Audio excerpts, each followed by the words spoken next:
Minggu kemarin, Rusia menyetop kiriman gasnya ke Polandia dan Bulgaria karena tidak mau membayar pakai rubel berstandar emas atau membayar pakai emas. Jerman langsung buru-buru bayar tagihan gas dan minyak Rusia dengan rubel. Perusahaan Rusia Gazprom menghentikan kiriman gasnya ke Polandia yang 45% sumber gasnya datang dari Gazprom. Bulgaria yang 90% gasnya bergantung pada Gazprom saat ini belum berdampak memang karena disetop oleh Rusia tadi masyarakatnya kedua negara tersebut karena belum ada mati listrik. Namun sebentar lagi bisa ambyar dalam hitungan bulan karena cadangannya saat ini hanya penuh 75%-an dan segera akan menipis. Uni Eropa menganggap Rusia menantang perang yang dijawab oleh Rusia. Kan sudah gue bilangin jangan macem-macem lu. We warned you already. Kita semua tahu sejak sebulan yang lalu Putin membuat keputusan semua produk Rusia dibayar pakai rubel. Kirill Petrov, Perdana Menteri Bulgaria, kesal dan menganggap pihak Rusia melanggar kontrak jual beli gas tersebut. Namun Putin tidak peduli. Kita juga tahu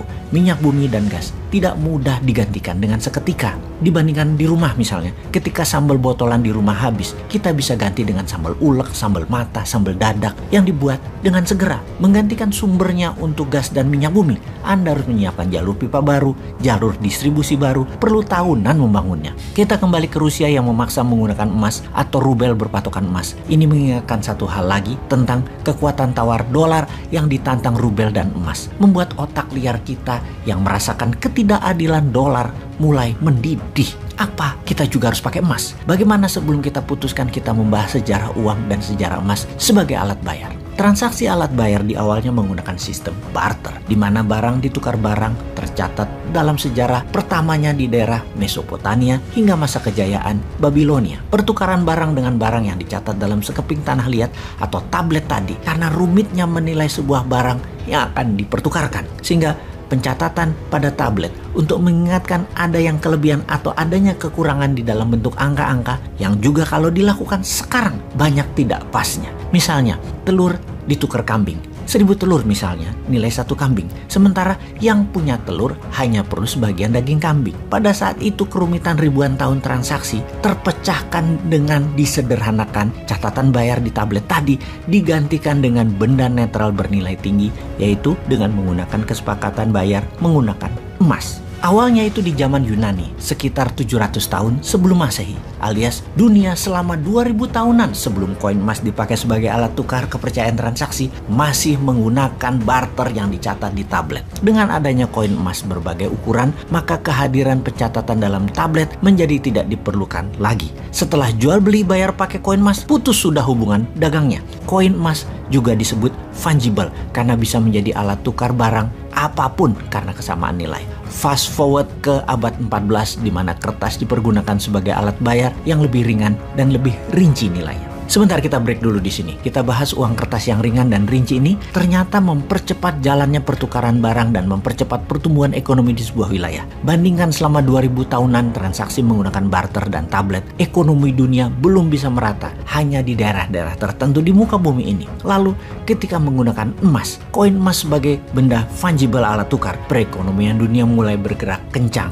Silk Road salah satu mahakarya transaksi menggunakan emas ini. Kemudian sejak abad 14, dunia meningkat lagi perekonomiannya dengan kemajuan teknologi, permesinan, perkapalan, pencarian bahan baku di wilayah dunia baru, membuat dalam sekejap Eropa menjadi benua termakmur di dunia kala itu karena kemudahan bertransaksi. Di abad pertengahan Eropa yang menjadi makmur dengan cepat karena transaksinya menggunakan kertas juga masih sejalan dengan transaksi yang menggunakan koin emas karena setiap terbitnya kertas ditopang dengan barang fisik emas sebagai jaminan terbitnya uang kertas tersebut. Dan terbitnya uang tersebut hanya dari lembaga kepercayaan publik gabungan dari tempat penyimpanan uang, yaitu bank dengan sebuah pemerintahan. Untuk itu, akhirnya dipertemukanlah standar emas untuk menopang nilai uang kertas atau fiat money, di mana Inggris di tahun 1821 adalah negara pertama yang menggunakannya, dan sejak saat itu pound sterling menjadi mata uang dunia. Karena mayoritas transaksi perdagangan di seluruh dunia pada saat itu terbanyak adalah bermuara di kerajaan Inggris yang koloninya ada di seputaran bumi. Kemudian pada tahun 1971 Amerika dengan dolarnya yang mulai menguasai 65% perdagangan dunia meniadakan konvertibilitas emas terhadap dolar atau emas tidak lagi menjadi jaminan terbitnya fiat money dolar. Oke, kita batasi informasi kali ini tentang uang dan evolusinya. Namun kembali mengingatkan, ketidakadilan printing money dolar ini ternyata sedang ditantang oleh Rusia dengan rubel backed by gold, atau bisa pilihan kedua di mana Rusia juga menerima emas lantakan pure 99.99% sebagai alat tukar membeli produk Rusia, minyak bumi dan gas. Rusia walau hanya 12% penghasil minyak dan gas bumi dunia, di mana minyak dan gas bumi Rusia di dunia mungkin hanya 1% nilai transaksi dolar. Namun kalau ditantang terus-menerus, maka nantinya semakin beragam lagi yang menantang karena banyak negara terinspirasi, termasuk new mind-nya Indonesia. Maka dolar bisa kehilangan kepercayaan sebagai cadangan devisa negara dan sebagai alat bayar dunia.